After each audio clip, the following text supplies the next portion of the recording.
Everyone, welcome back to the next video. In this video I will show you how to use Firebase Cloud Firestore inside your Flutter app. So first I'll show you guys a demo.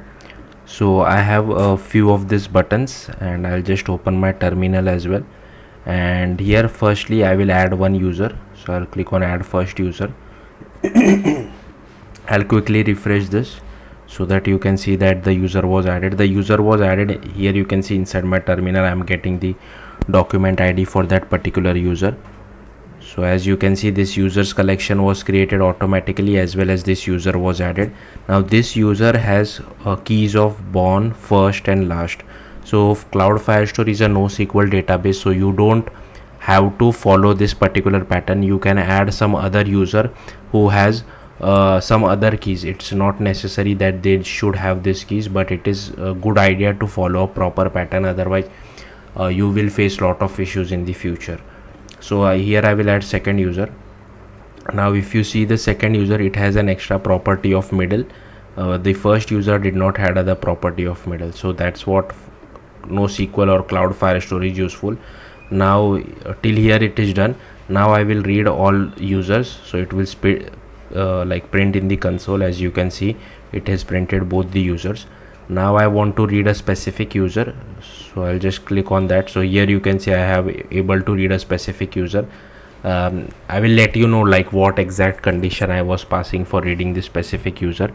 Now for update user, so I'll just go over here. Now I will update the name. So again I'll click on update user, and here you can see the name was updated. Now I will click on delete user, and that the user was deleted as well. So let's see how to do this. So first you will have to create a Firebase project. Once you create Firebase project, you will just have to click on add app, select Flutter, and here you will have to install the Flutter CLI. So Firebase CLI, sorry. So you can just follow this documentation. It requires nodejs to be installed. So if you see the documentation, if you go to macOS, here you can see you can either follow all of this. I am following npm because that is very easy for me. Just run this command. Once you run this command, then you can just do Firebase login. Just type Firebase space login, and it will open your browser like default browser, and it will sign in. It will sign you via the command line as well. We already have the Flutter SDK installed. We have created a Flutter project as well. Then you will have to run this command. So this will install the Flutter Fire CLI universally, like globally inside your macOS or Windows or whatever your OS you have. Then you will have to run this command. So this project ID would be different for you, so follow whatever you see on your own screen. Then it basically adds this firebase _options.dart file for us, so we don't have to worry about it. So here you can see it automatically added this file for me. I don't have to worry about it. And once that is done, click on next. And first what you will have to do before adding this bit of command, you will have to install two dependencies. First, inside your terminal, run this flutter pub add firebase core. So this is the core of dependency of Firebase. Then you will have to add flutter pub add cloud firestore. Once you do this inside your pubspec.yaml, you should see these two dependencies. Then for iOS, you will have to cd to your iOS directory and then run pod install. Now this takes a lot of time, so just be patient with this. Once you do that, inside your main, you will have to refactor to this like widget flutter binding.ensure initialized, and you will have to also do firebase.initialize app. So I have just copy pasted this code from the documentation over here. Okay, then click on continue to console. Then I'll play one video of how to enable Firestore, because I have already enabled Firestore. So if you are doing it for the very first time, it will be different for you. So just click on build, click on Firestore database. Once you do that, you will have to click on create database. Then you will have to select one region. Be careful with the region, because once you select, you can't really change it. So select this region. Now there are two options: start in production mode and start in test mode. If you already have Firebase authentication configured inside your project, then you can start in production mode. but this, given that this is a separate tutorial on cloud Firestore, I don't have a configured, I have not configured Firebase authentication, so I will start in test mode. But for production apps, it is good idea to integrate Firebase authentication as well.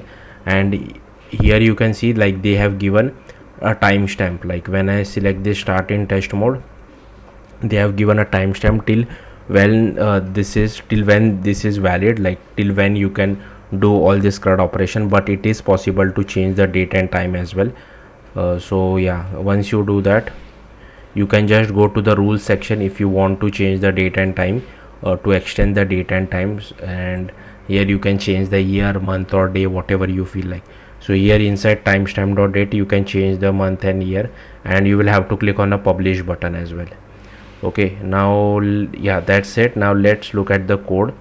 So firstly, as you can see, I have a stateful widget, and I have initialized our Firebase Firestore instance. On first button press, I have created this map kind of thing, which has a first, last and born keys, and I have entered some values as well. And to so this db.collection user, what it does is that if there is no collection is basically like a table in SQL databases. So if there is no collection of user, it will create a collection and add that user for us. If the collection already exists, then it won't do anything, like it won't create a new collection for us. It will just add that particular user. And once the user is added, I am just printing that document ID to the console. Next, for adding a second user, as I have told you previously, like this user has an extra key of middle. This user did not have that, and again we are just adding that user to our collection and printing the document ID. Similarly, for getting all user, you just have to do db.collectionusers.get and just for loop, do a for loop inside event.docs, and you can get the document ID as well as the document data. For getting a specific user, same thing, db.collectionuser, but you will have to pass a where clause. So what I'm doing is I'm asking it like where the first key is equal to Alan. Now here I have hard coded it, but you can make it whatever you feel like. And here I have limited it to 1, so I only want one result.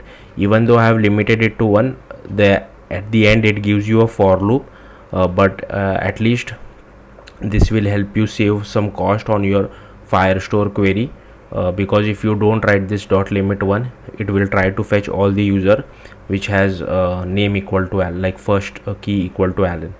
So that's why I have added this limit of 1. Similarly for updating as well, so db.collectionuser where first is equal to Alan, then I'm firstly I'm getting that particular user. Then to update it, I'm just, so I know that inside for loop I will only get one result, or I won't get any result.